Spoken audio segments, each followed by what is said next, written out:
Vous écoutez les podcasts de Medinoc, dédiés à la gestion d'entreprise pour les médecins libéraux. Dans ce nouvel épisode, nous vous aiderons à décrypter les contraintes légales et pratiques liées au contrat de travail à temps partiel. Si vous envisagez d'employer du personnel à temps partiel dans votre cabinet médical ou si vous êtes vous-même concerné par ce type de contrat, ces informations vous seront particulièrement utiles. Bien que souvent perçu comme une solution flexible, le contrat à temps partiel implique plusieurs considérations juridiques et pratiques. Commençons tout d'abord par définir ce qu'est un contrat de travail à temps partiel. Un salarié à temps partiel est celui dont la durée du travail est inférieure à la durée légale, soit 35 heures par semaine, ou inférieure à la durée fixée conventionnellement pour votre branche professionnelle ou votre établissement. Le temps partiel peut être mis en place de 3 façons différentes. 1. En application d'un accord collectif. 2. Sur décision de l'employeur en respectant une procédure spécifique. 3. Ou à la demande du salarié. Abordons maintenant un point important.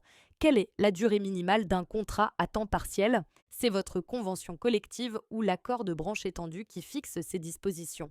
À défaut de précision, c'est le Code du travail qui s'applique et dans ce cas, la durée légale minimale est de 24 heures par semaine ou l'équivalent mensuel de 104 heures. Quant à la durée maximale, pour être qualifié de temps partiel, le contrat de travail du salarié doit nécessairement comporter une durée inférieure à 35 heures par semaine, 150 et 1,67 heures par mois ou 1607 heures par an.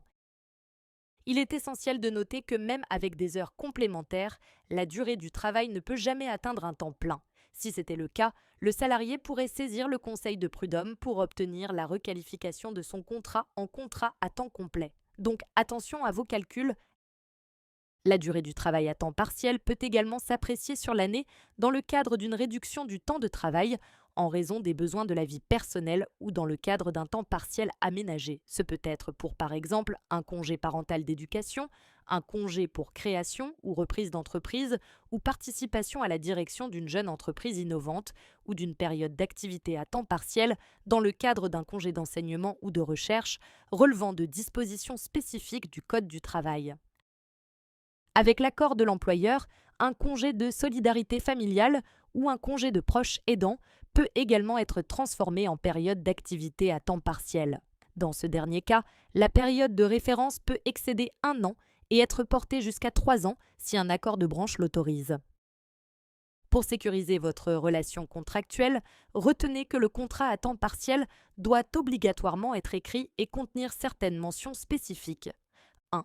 La durée de travail hebdomadaire ou mensuelle. 2. La répartition précise de cette durée entre les jours de la semaine ou les semaines du mois. 3. Ces éléments constituent une protection tant pour vous, employeur, que pour votre salarié. 4. Rémunération et heures complémentaires. En ce qui concerne la rémunération, le calcul est proportionnel au temps de travail. À qualification égale, un salarié à temps partiel doit percevoir un salaire calculé au prorata de celui d'un salarié à temps plein. Par exemple, un salarié qui travaille à 80% percevra 80% du salaire d'un poste équivalent à temps plein. Pour les heures complémentaires, sachez que leur nombre est strictement encadré. Elles ne peuvent légalement dépasser 1/10 de la durée hebdomadaire ou mensuelle prévue au contrat. Ce plafond peut être porté à 1/3 si un accord collectif le prévoit. Les heures complémentaires jusqu'au premier dixième sont majorées de 10%. Au-delà et jusqu'au tiers, elles sont majorées de 25%. Attention, le dépassement de ces limites peut vous exposer à des sanctions juridiques et à verser des dommages et intérêts aux salariés. Il est bon de savoir également que depuis 2018, les heures complémentaires effectuées par les salariés à temps partiel sont exonérées de cotisations salariales et d'impôts sur le revenu, dans la limite de 5 000 € par salarié et par an. Dans votre pratique médicale, vous pourriez avoir besoin de déroger à la durée minimale de 24 heures hebdomadaires. C'est possible dans plusieurs cas, pour faire face à des contraintes personnelles, pour cumuler plusieurs activités, pour bénéficier d'une retraite progressive ou encore pour poursuivre des études pour les moins de 26 ans.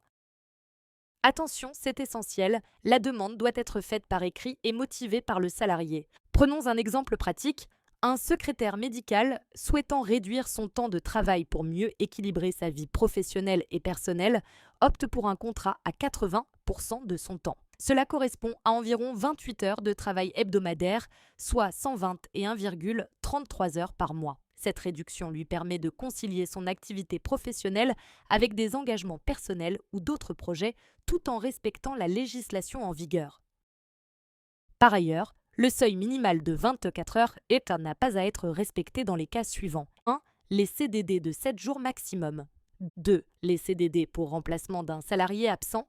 3. Les contrats avec un employeur particulier. 4. Les contrats conclus avant le 1er juillet 2014. La mise en place du temps partiel peut se faire à l'initiative de l'employeur ou du salarié. En tant qu'employeur, si vous souhaitez instaurer le temps partiel, vous devez respecter les règles fixées par convention ou accord collectif, ou à défaut, recueillir l'avis du comité social et économique, autrement dit CSE. En l'absence de CSE, il faut informer l'inspection du travail. Notez bien que le refus d'un salarié d'accepter un temps partiel ne constitue ni une faute ni un motif de licenciement. Le passage d'un temps plein à un temps partiel et réciproquement d'un temps partiel à un temps plein est une modification du contrat qui nécessite l'accord du salarié. Pour vos collaborateurs seniors, sachez que lorsqu'un salarié atteint l'âge ou le nombre de trimestres nécessaires permettant de bénéficier d'une retraite progressive, il peut demander à passer à temps partiel. En tant qu'employeur, vous disposez de 2 mois pour répondre par écrit et de façon motivée. Sans réponse de votre part dans ce délai, votre accord est réputé acquis.